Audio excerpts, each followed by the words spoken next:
আদা রসুন আর লঙ্কা দিয়ে একটা পেস্ট বানিয়ে নিতে হবে এরকম। এরপরে আমরা ম্যারিনেশনে যাব। লোটে মাছগুলো আমি ছোট ছোট পিস করেছি, আপনারা চাইলে একটু বড় করতে পারেন। এই পেস্টটা এবার আমি এর মধ্যে দেব। এটা মিনিমাম 1 আওয়ার আপনাকে ম্যারিনেট করতে হবে। আদা রসুনটা আমি একটু বেশি দিয়েছি, লোটে মাছের যে গন্ধটা সেটা তাহলে একটু মিলে আসবে। দিয়ে আমি একটু হলুদ দিচ্ছি, লঙ্কার গুঁড়ো দিচ্ছি,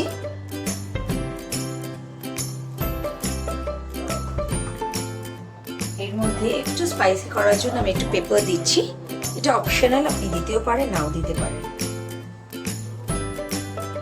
নুন দিলে জল ছেড়ে আসে, আমি অল্প করে একটু দিচ্ছি যাতে মাছে একটু নুনটা ঢোকে। দিয়ে এটা ভালো করে মিক্সড করতে হবে।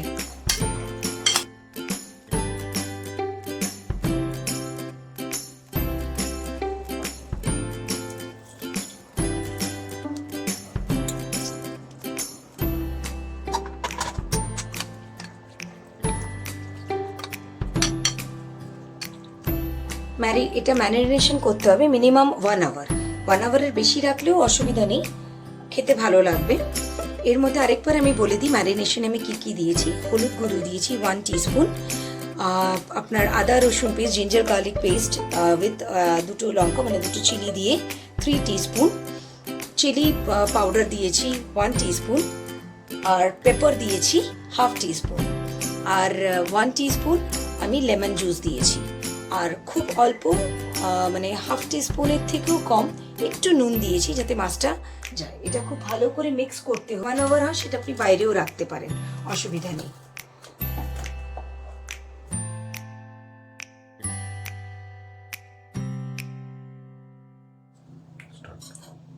এর মধ্যে আমি ময়দাটা আগে দিলাম, এরপরে কর্নফ্লাওয়ার যেটা 1/4 কাপ দিয়েছি আমি,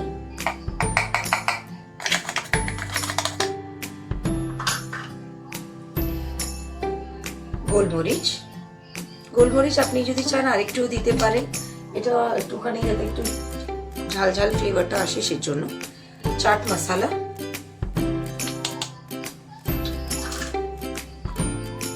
চিনি,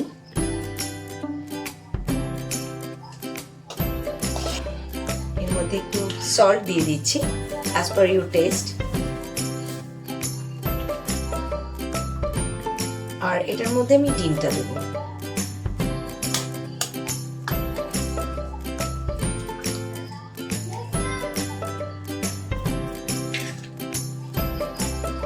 দিয়ে ভালো করে এটাকে মিক্স করতে হবে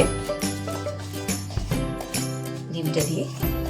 তারপরে আমি এর মধ্যে 2 টেবিলস্পুন সোডা ওয়াটার দেবো। সোডা ওয়াটার যদি না দেন এর মধ্যে আপনি চিল্ড ওয়াটারও দিতে পারেন।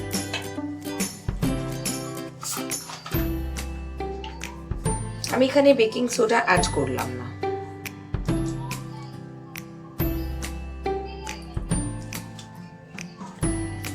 যদি মনে হয় যে সোডা ওয়াটার আপনাকে আরেকটু অ্যাড করতে হবে তাহলে ওটা, আমার যেমন এখানে একটু ড্রাই হয়ে যাচ্ছে, এখানে এটা তো একটুখানি লাম্পস মতন হবে, তো আমি আরেকটু অ্যাড করছি, তাহলে 4 স্পুনের মতো।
যাতে ভিতরে মাছটা থাকে। আমি কিন্তু হাই ফ্লেমে দিয়ে মিডিয়াম ফ্লেমে হবে।